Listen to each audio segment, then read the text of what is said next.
com muita alegria que nós estamos mais uma vez aqui na Academia de Pregadores.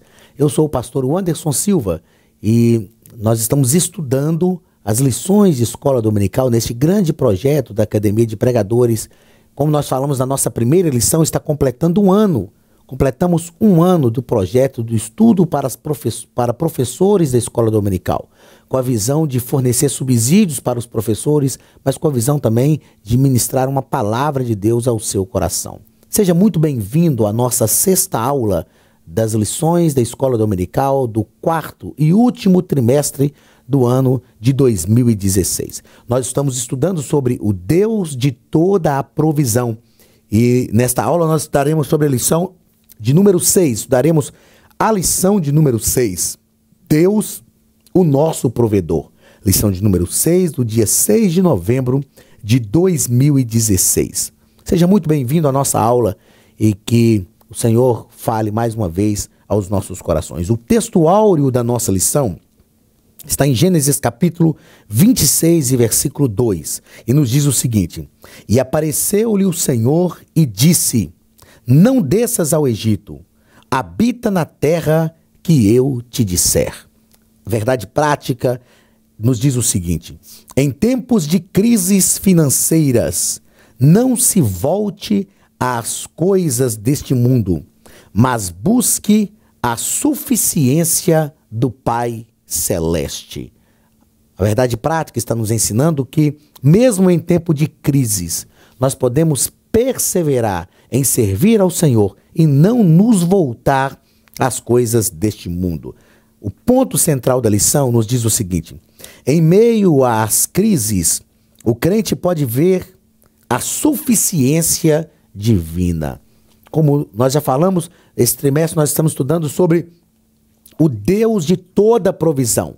E em tempos de crise, nós temos a oportunidade de experimentar a plenitude da suficiência divina, das bênçãos de Deus sobre a nossa vida. Objetivo geral da nossa lição: ressaltar a suficiência divina em tempos de crise. Para Deus não há crise.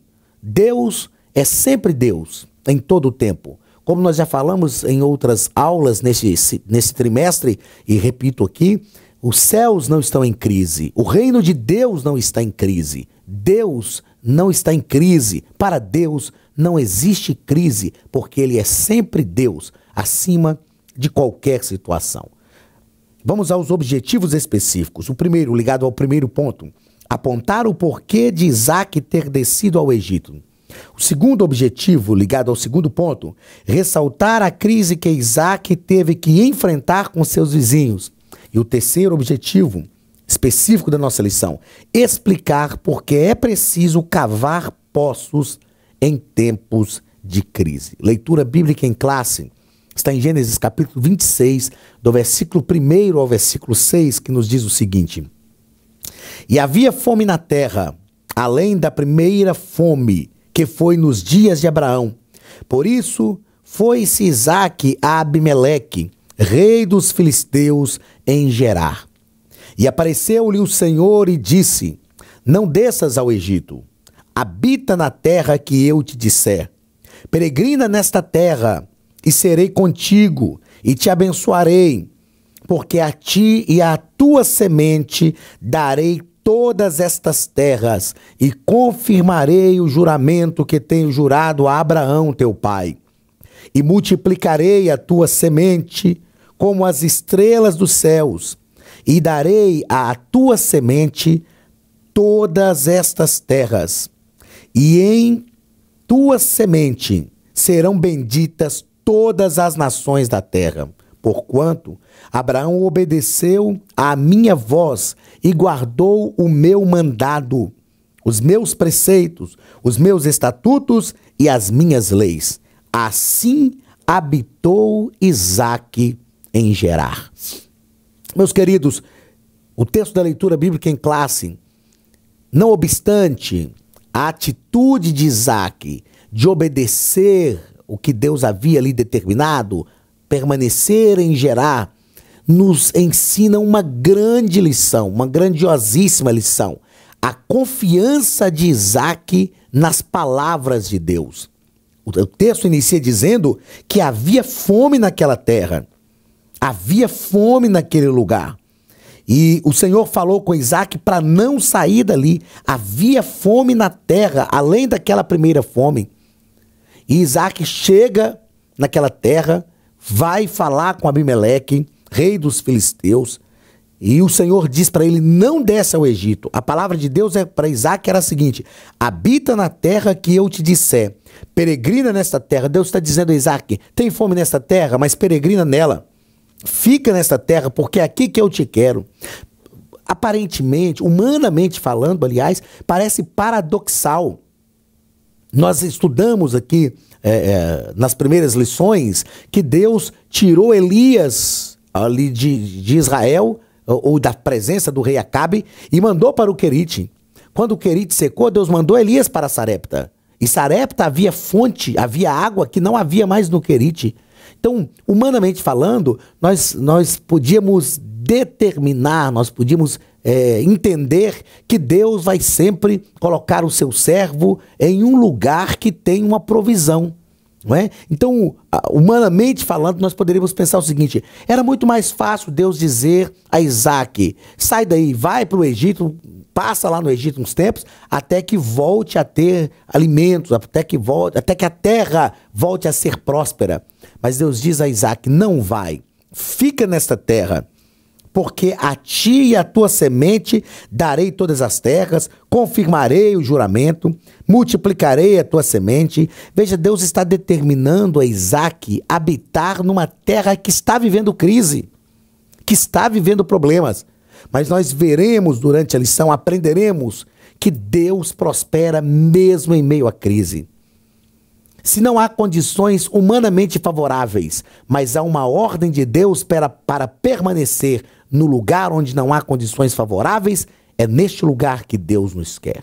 Na verdade, o melhor lugar para nós estarmos é no centro da vontade de Deus. Muito bem.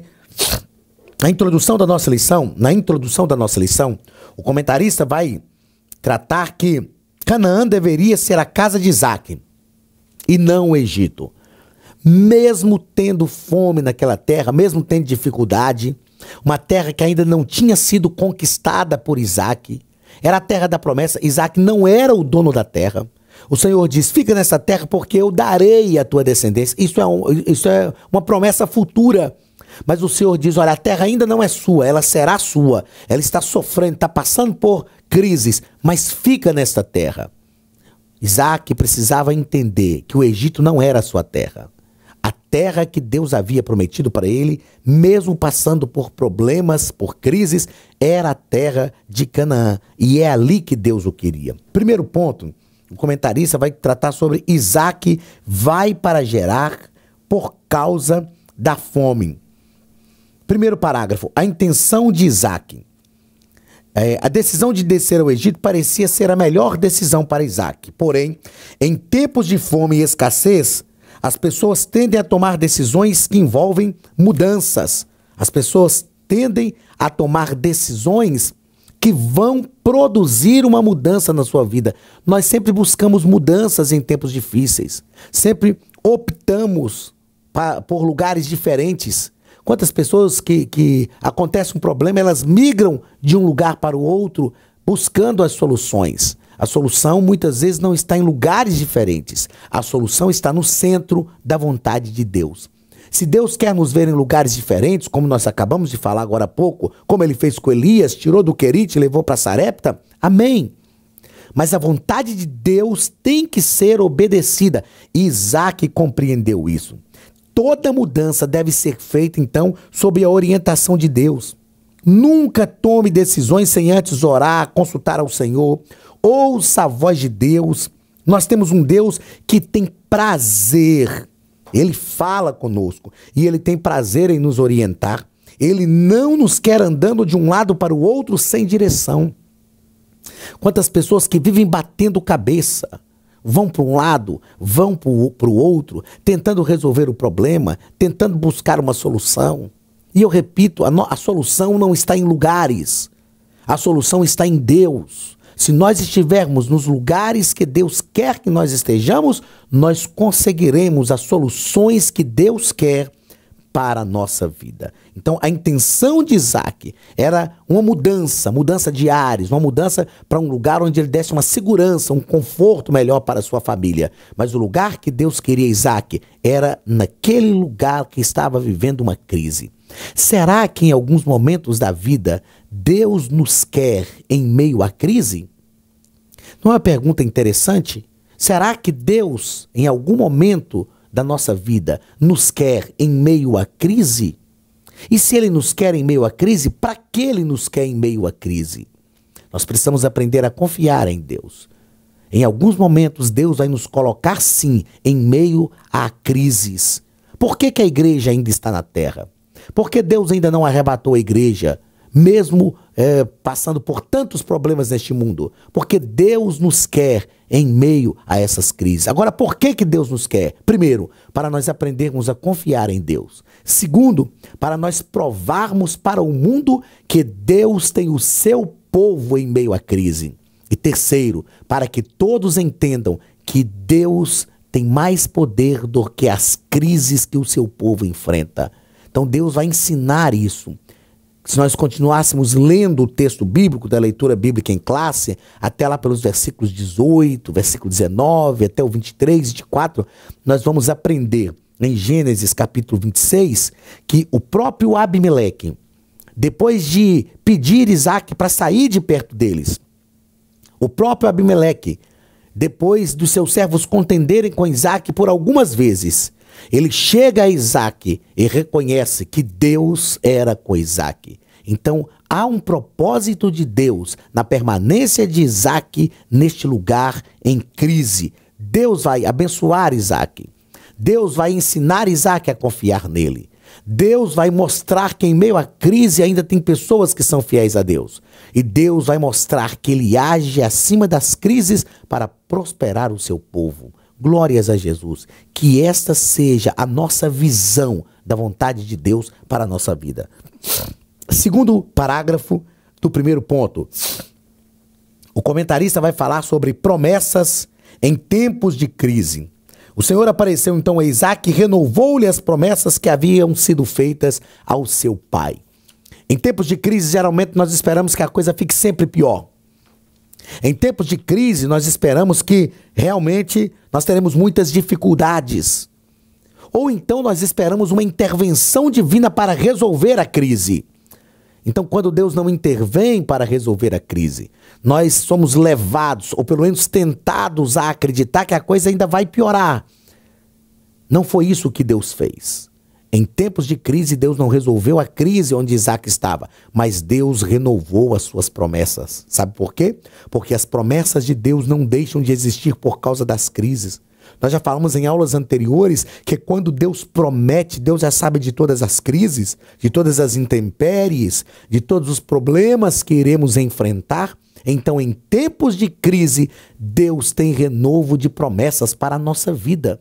Creia então no Senhor, acredite no que Deus tem para a sua vida, viva, mesmo em meio a toda crise, viva as promessas de Deus e ouça a renovação das promessas de Deus para você e para a sua casa. Terceiro parágrafo do primeiro ponto, a obediência de Isaac. A obediência a Deus nos faz prosperar mesmo em meio às crises. Nós não podemos nos importar com o que as pessoas dizem ao nosso respeito. Nós precisamos tão somente obedecer a Deus. Eu imagino que algumas pessoas até disseram, mas Isaac enlouqueceu. Isaac não está entendendo como as coisas funcionam. Isaac não está entendendo que Deus está fechando a porta. Isaac não está entendendo que o ribeiro para ele está secando. Isaac não está entendendo a ação de Deus. Isaac está submetendo a sua família a situações difíceis, porque sempre tem pessoas que, não entendendo o plano de Deus sobre a nossa vida, falam coisas que não deveriam falar.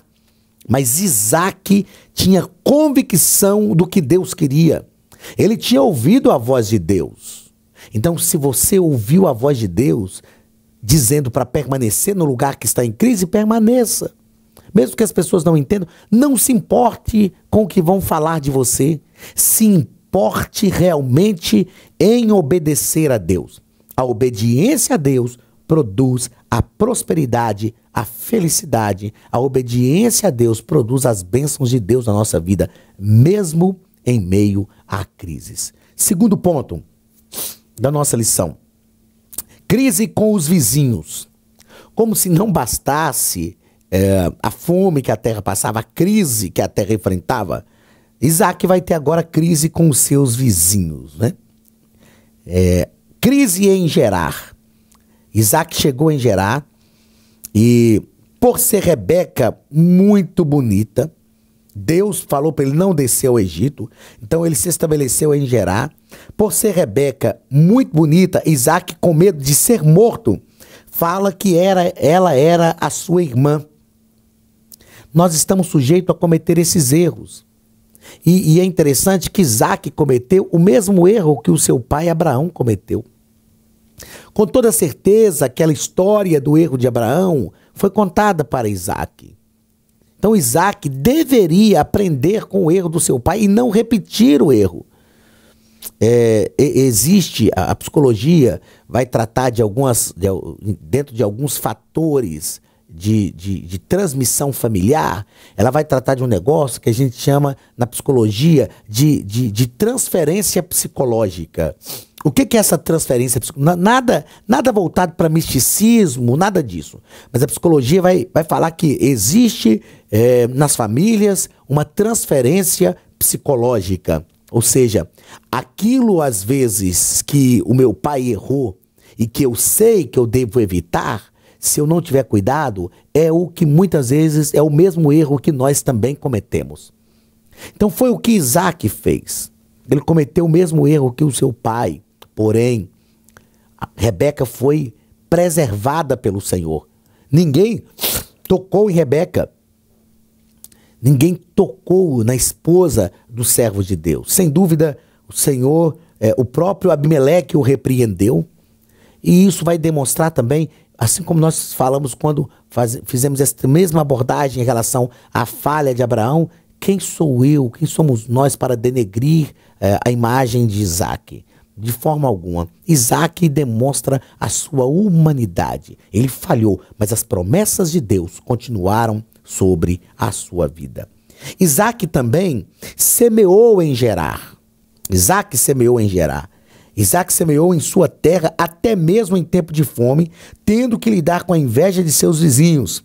Semear envolve esforço e fé. Isaac fez a sua parte. Veja bem, tem quantas pessoas que em tempos de crise deixam de semear. Não adianta semear. A terra não vai produzir. Nós estamos vivendo uma crise.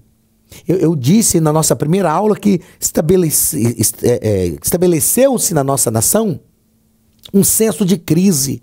Não faz isso porque não vai dar certo, nós estamos em crise. Não faça aquilo porque não vai dar certo, nós estamos em crise. Meus irmãos, nós precisamos entender que somos servos de Deus. Mesmo em tempos de crise, é tempo de semear. Mesmo em tempo de dificuldades, é tempo de semear. Semear exige esforço, semear exige fé e muito mais em tempo de crise. Em tempo de crise, se semear exige esforço em tempo oportuno, em tempo de crise ainda mais. Se semear exige fé em tempo oportuno, semear em tempo de crise exige ainda maior esforço de fé. Mas o exemplo de Isaac nos deixa claro que quando fazemos a nossa parte, nos esforçamos e semeamos, isto indica que estamos confiando no Senhor. E se nós confiamos no Senhor, nós podemos semear, porque Deus nos dará retorno da nossa semeadura. Terceiro parágrafo do segundo ponto. A inveja dos vizinhos. A inveja dos vizinhos. Esse ponto é um ponto importante a ser tratado, né? O nosso comentarista coloca aqui que muitas pessoas não suportam ver a prosperidade alheia. Nós precisamos entender que muitas vezes algumas pessoas, vamos falar as pessoas para não generalizar, mas algumas pessoas muitas vezes vão nos hostilizar, Algumas pessoas muitas vezes não vão gostar de nós, não porque nós falhamos contra elas, não porque nós pecamos, não porque a bênção de Deus não está sobre a nossa vida, mas vão nos hostilizar simplesmente por ver a nossa prosperidade. Foi assim com Davi. Os grandes problemas de Davi começaram quando Davi matou Golias. Ou seja, não apareceu ninguém para matar o gigante, o desafiador dos exércitos de Israel. Ninguém se candidatou a livrar Israel daquele homem. Davi, um menino tomado por Deus, com coração de guerreiro, matou o gigante. Ao invés de ser ovacionado, ao invés do rei chamar o seu cerimonial no palácio e dizer, olha, vamos homenagear Davi. Davi nos livrou das mãos dos nossos inimigos. Vamos dar uma medalha para Davi, porque Davi realmente foi usado por Deus. Não, Saul começou a perseguir Davi. A Bíblia diz que quando Saul ouviu o cântico das mulheres, dizendo Saul matou milhares, mas Davi matou dezenas de milhares, porque a partir daquele dia Davi começou a guerrear, Saul teve inveja de Davi. Agora, o que é inveja? Vamos pensar na prática o que é a inveja. Então, pense comigo para que a gente compreenda na prática o que é a inveja. Suponhamos que você tem alguma coisa que eu queira ter. É pecado eu querer ter aquilo que você, alguma coisa como você tem, não aquilo que você tem, mas querer ter algumas coisas como aquilo que você tem, não é pecado. Não é pecado a gente olhar no outro algo interessante, importante, que produz crescimento, e eu querer para a minha vida também. Isso não é pecado, de forma alguma. Agora, inveja é quando eu percebo que eu não posso ter o que você tem. E porque eu não posso ter, eu não quero deixar você também ter. Porque eu não posso ter, eu tenho que arrumar um jeito de destruir aquilo que você tem.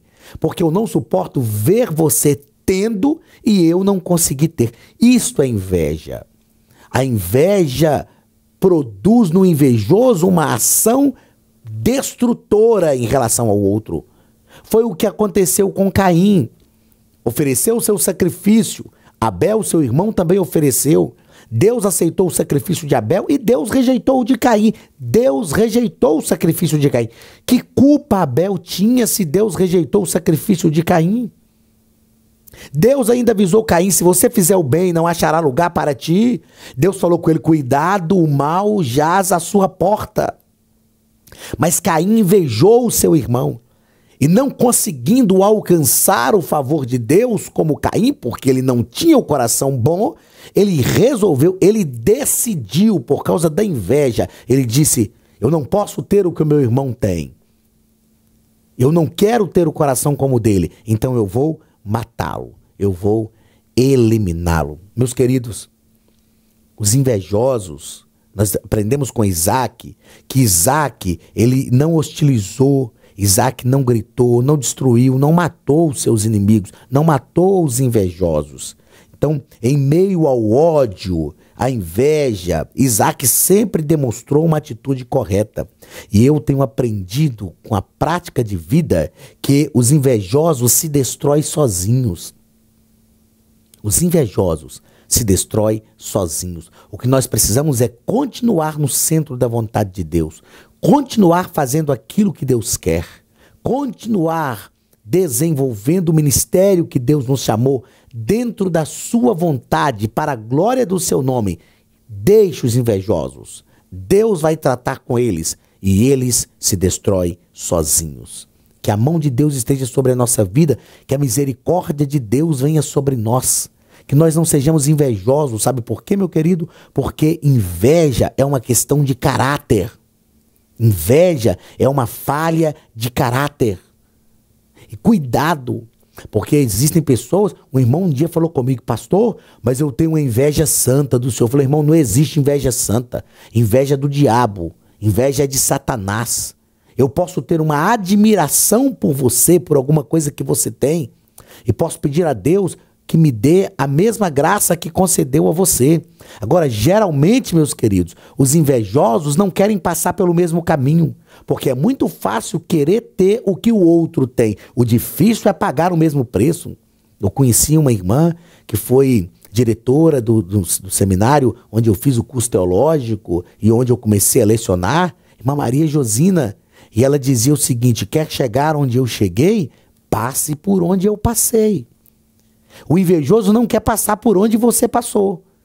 O invejoso quer chegar onde você chegou, mas não quer passar por onde você passou. Que a graça de Deus esteja sobre a nossa vida e que o Espírito Santo continue a preservar a nossa vida, a nossa integridade, preservar a nossa personalidade e, sobretudo, preservar o nosso caráter. Não lute contra os invejosos.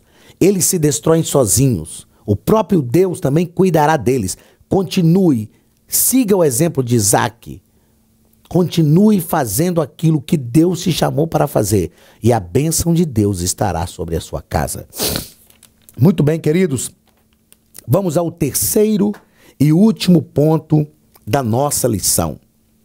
O terceiro ponto fala sobre cavando poços em tempos de crise.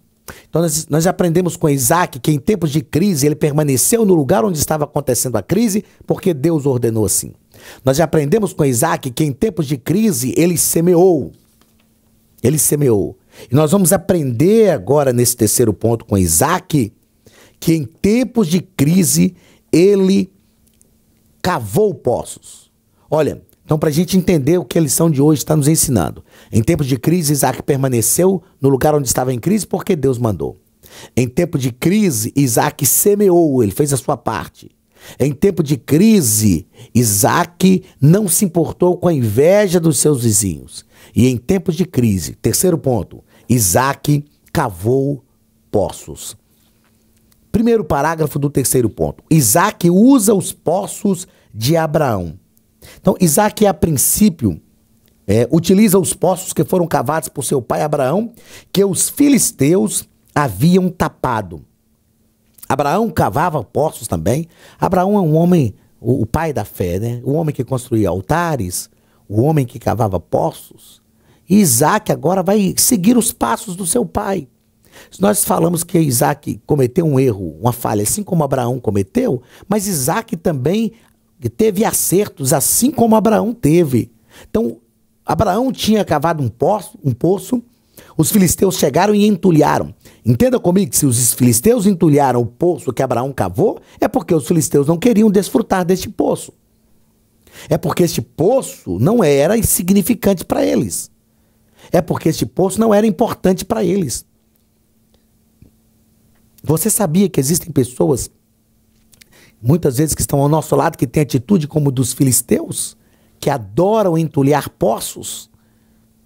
Agora, só entulha poço aquele que não sabe cavar.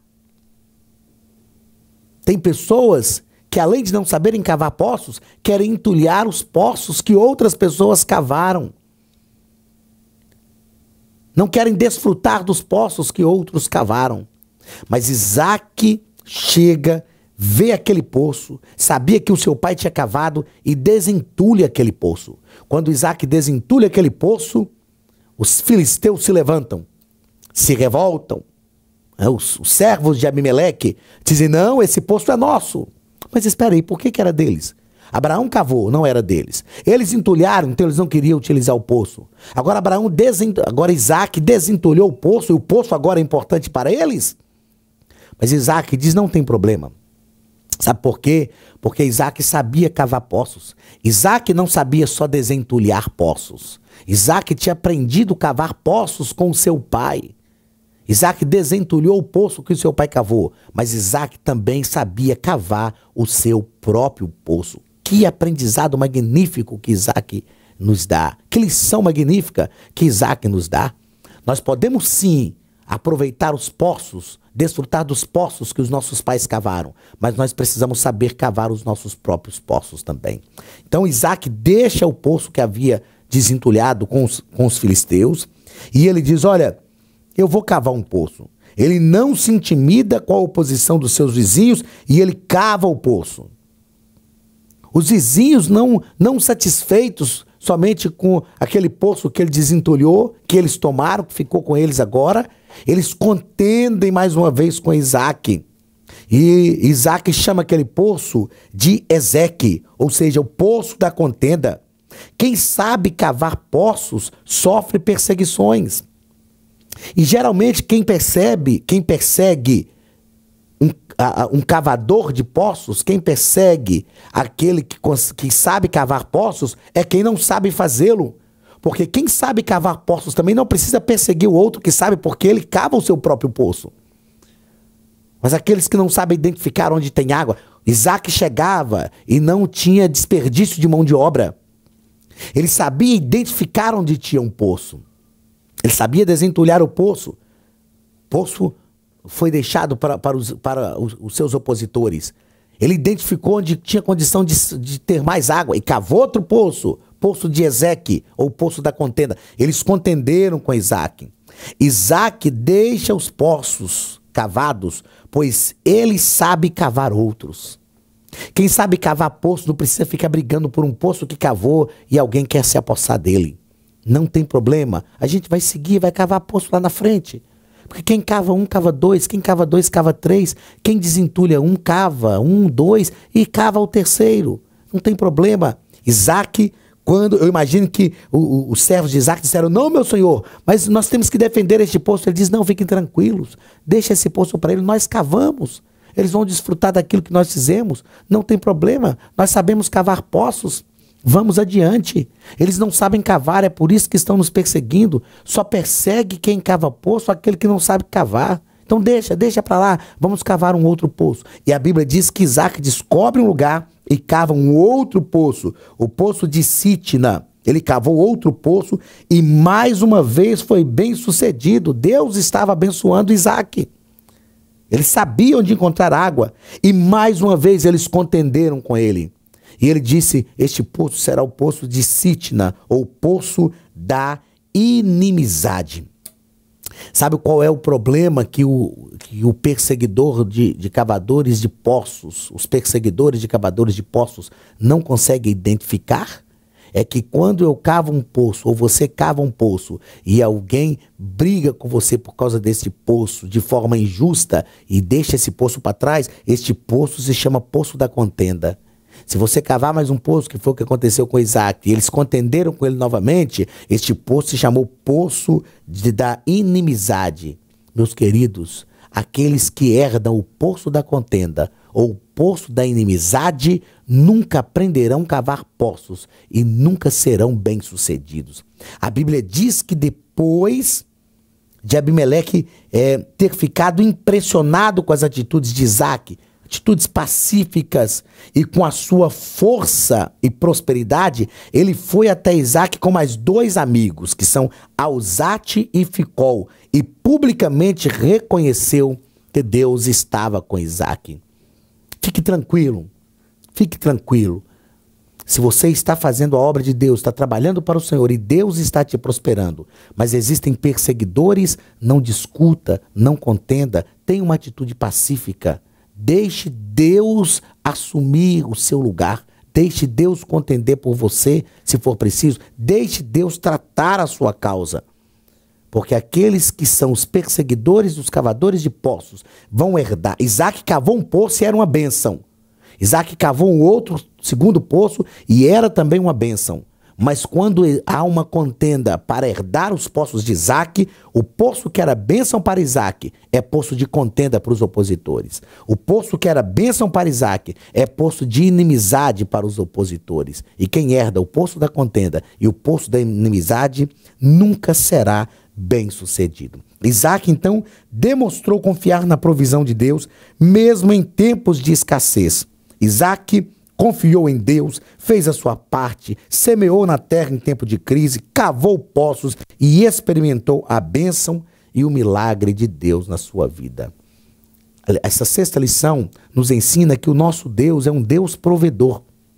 Deus é o nosso provedor. Em tempos de crise, em tempos de dificuldade, em tempos de escassez, Deus sempre vai prover. Não contenda. A Bíblia diz que estando em nós, nós devemos ter paz com todos e que ao homem de Deus não convém contender, mas ser manso para com todos, apto para ensinar e ser sofredor. Que a bênção de Deus esteja sobre a sua casa, sobre a sua vida. Tenha certeza que Deus tem bênçãos para mim e para a tua vida, para a nossa casa, mesmo em tempos de crise. O Espírito Santo sabe nos direcionar para nós cavarmos poços e sermos bem-sucedidos em tempos de crise. Receba o abraço da Academia de Pregadores do pastor Anderson Silva. Eu te espero na semana que vem para a nossa 7ª lição deste último trimestre de 2016, aqui na Academia de Pregadores, a maior escola de teologia online do Brasil. Que Deus te abençoe em nome de Jesus.